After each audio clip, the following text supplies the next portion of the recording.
ayer les contábamos la sorprendente noticia para analizar los porqués de esta decisión y sobre todo las consecuencias de por qué han roto las relaciones, los países de Emiratos Árabes, de Egipto y Yemen con Arabia Saudí. Tenemos en nuestro plató a Bruno Navarro. Buenas noches, Bruno. Buenas noches. ¿Te ha sorprendido esta decisión? Bueno, no es sorprendente la decisión en sí, porque ya llevaban llevándose muy mal todos estos países del Golfo con Qatar, desde los años 90 especialmente. A partir de 2011, las primaveras árabes, hubo un repunte de la tensión, y en 2014 se retiraron varios embajadores que luego volvieron, tardaron varios meses en volver. Así que no es algo que sorprenda, pero desde luego es el más grave de los incidentes entre estas dos facciones, por así decirlo, dentro del Golfo. Antes de nada, Bruno, cuéntanos cuáles son las fuentes de poder de un país como es Qatar. El petróleo y el gas, como no puede ser de otra forma en el Golfo, en los países del Golfo. Hay dos peculiaridades que tiene Qatar que le hacen tremendamente diferente al resto. Primero es, aparte del petróleo, tiene gas, tiene mucho gas. Y es un gas, sobre todo es el líder mundial en gas natural licuado, y este gas no lo conecta al resto de países del Golfo y está fuera de la OPEP, es decir, no depende de ese organismo controlador del petróleo mundial, o prácticamente mundial, que está dirigido, liderado extraoficialmente por Arabia Saudí, con lo cual es un actor prácticamente independiente. Y lo segundo muy importante que tiene Qatar es una bajísima población. Se calcula en 2 millones de habitantes, porque hay muchas variables y no hay una cifra fija, pero 2 y pico millones de habitantes, de los cuales el 86% además son trabajadores extranjeros semiesclavizados. Con lo cual estamos hablando de muy poquitos habitantes cataríes a los que el Estado tiene el deber de proteger y, en estos casos, incluso de financiar y subvencionar su vida, ¿no? Se dedican su vida prácticamente a buscar el mayor número posible de trabajadores extranjeros que hagan su trabajo. Esa es la vida de un catarí normal, en general, de los países del Golfo. Pero claro, cuando tienes tan pocos habitantes propios, las ganancias del petróleo, por pocas que sean, y del gas, se multiplican y te hacen ser tremendamente poderoso. Y todos estos países que han roto esas relaciones con Qatar, ¿de qué acusan a este país? Le acusan fundamentalmente de dos cosas. Le acusan de apoyar a Irán, cosa que hasta cierto punto es cierto. Desde 1995 que el emir actual de Qatar depuso a su padre, que era pro-saudí, pro-Arabia Saudí, y se empezó a acercar a Irán. Las razones, Irán lo tiene muy cerca también, Qatar quiere contraponerse a Arabia Saudí, para ello busca un, digamos, hermano mayor fuerte como es Irán. No hay nada malo en ello objetivamente, porque nosotros no tenemos que olvidar que tenemos que ser neutrales en esta pugna de Oriente Medio entre el chiismo, que es una rama del Islam, la minoritaria, liderada por Irán, y entre el sunismo, que es la rama mayoritaria, que está liderada por Arabia Saudí y Turquía. Qatar se acerca a Irán, no tenemos nada que opinar al respecto. Es cierto, si le gusta Arabia Saudí, no, y a los países antiiraníes tampoco.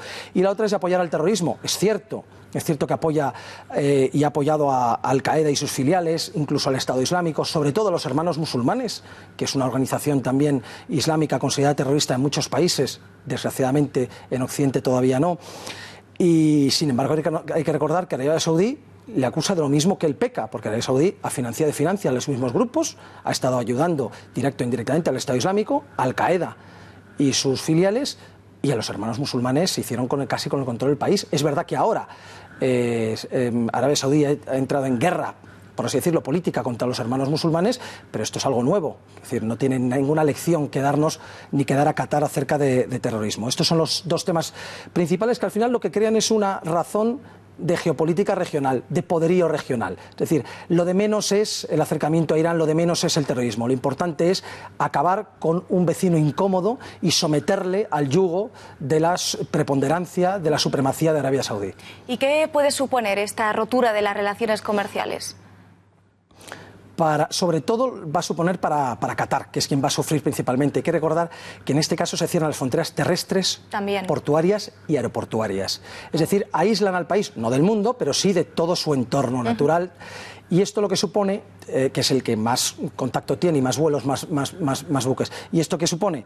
Pues supone naturalmente que hay millones de vidas en Qatar que están sujetas, bueno, hay que recordar que la mayor parte del comercio y de la comida que lleva el país llega por estas fronteras aéreas, terrestres y marítimas, y puede haber, incluso se habla de escasez de alimentos para la población. Desde luego va a sufrir la economía. Y ya hay un repunte del petróleo, ha subido el petróleo, cosa que en todo caso a ninguno de los dos, ni a Arabia Saudí ni a Qatar, les viene mal la subida del petróleo. Pero naturalmente Qatar va a sufrir económicamente. También hemos leído en los últimos años y en los últimos meses que Qatar se iba adueñando silenciosamente de Europa. ¿Es solo a nivel económico debido a su enorme fortuna o también a nivel ideológico?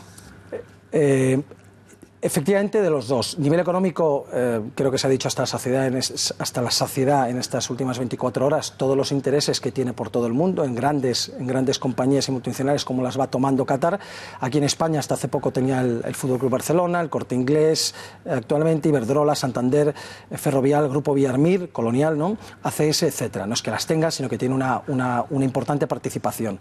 Esos fondos soberanos de inversión de Qatar, ese excedente que tiene enorme del petróleo y del gas, pues lo va invirtiendo en nosotros. Esto solo sería una cuestión meramente económica si no fuera por lo que has apuntado, y es la influencia económica como medio de aumentar la influencia religiosa.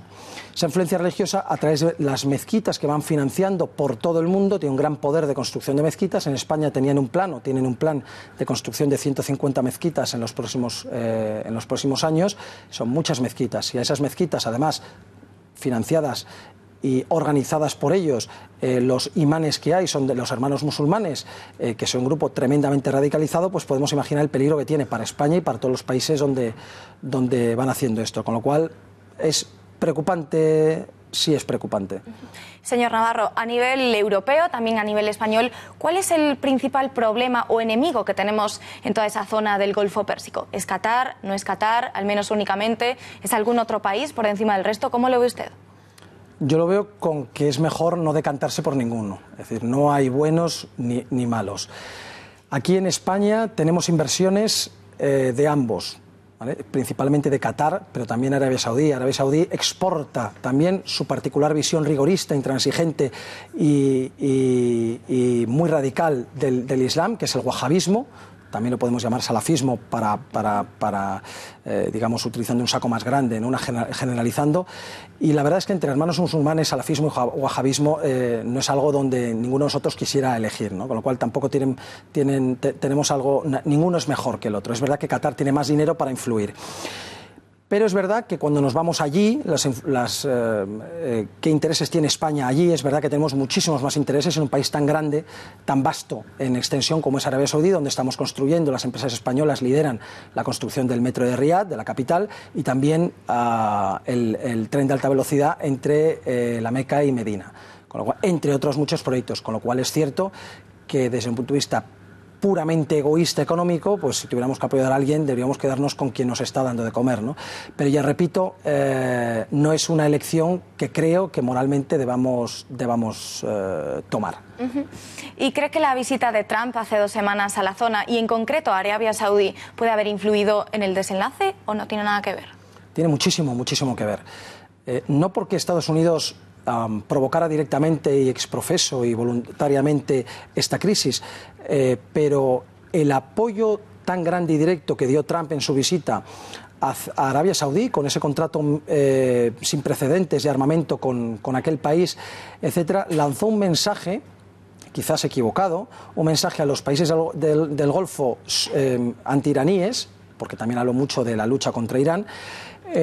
Lanzó un mensaje de: ha llegado nuestro momento, tenemos de nuevo el apoyo fuerte que perdimos con Obama, el apoyo fuerte de la administración Trump de Estados Unidos, así que es el momento, con este gran hermano que ha vuelto, este hermano mayor que ha vuelto a nosotros, es el momento de dar un golpe de nuevo, un golpe final, un golpe definitivo a Qatar. Y eso es lo que han hecho. De nuevo, repito, a pesar de que hoy Trump ha salido huyendo hacia adelante, asumiendo que sus palabras fueron el detonante y que las dijo exprofeso y que bueno, que Qatar es normal porque Qatar es un instigador de terrorismo, etcétera, etcétera. La realidad es que Estados Unidos no lo hizo a propósito, no está interesado, tiene la mayor base militar en Qatar, está la mayor base militar norteamericana en el Golfo. Tiene miles y miles de soldados allí y además es el centro de mando de todo lo que se está haciendo en Siria e Irak, con lo cual no tiene ningún interés en perder aquello ni perder a ese socio como es Qatar, tan poderoso económicamente.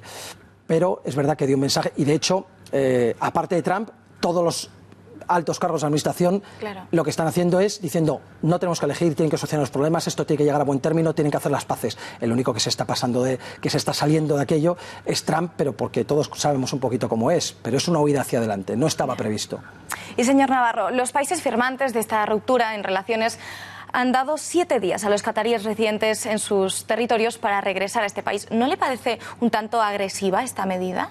Sí, depende del país, cada uno ha hecho, es decir, unos han pedido solamente a sus diplomáticos que vuelvan, otros países como Arabia Saudí ha llamado a todos sus ciudadanos, dándoles 2 semanas, etcétera. Sí que es muy grave, es algo sin precedentes. Imaginemos, estamos hablando de ciudadanos que viven, que residen, que trabajan, no solamente aquellos que están de turismo. Imaginemos que eso nos ocurre a nosotros, todos conocemos gente que está trabajando, viviendo en el extranjero, imaginemos que nos llaman de cualquier país, que Francia expulsa a todos los ciudadanos españoles de allí, o Alemania, etcétera. Es algo gravísimo desde el punto de vista humano diario. Pero hay algo detrás muy importante y es que quien sale perdiendo con esta expulsión mutua de ciudadanos es Qatar, con lo cual es un arma. Sabe que él va a perder, que ciudadanos saudíes tienen que abandonar Qatar, pero hay muchos más ciudadanos cataríes en un momento dado fuera y van a salir más perjudicados, con lo cual es una cuestión de guerra. Ver el balance de entre comillas, utilizando un símil bélico, cuántos muertos pongo yo, cuántos muertos pones tú, me compensa, lo hago. Pero desde luego está siendo ya un drama humano sin precedentes en la región. Y cambiando un poco de tema, señor Navarro, volviendo al atentado de Londres, que también nos interesa muchísimo, ¿por qué cree usted que no le parece un poco raro que hayan pasado hasta 4 días que la policía británica haya tardado en identificar a las víctimas y que aún no se sepa si nuestro español está fallecido o no? Sí, es tremendo. Ya ayer se hablaba en muchos medios, y yo lo comparto, de indignación y de tener que dar un golpe en la mesa. ¿Cómo puede ser, no?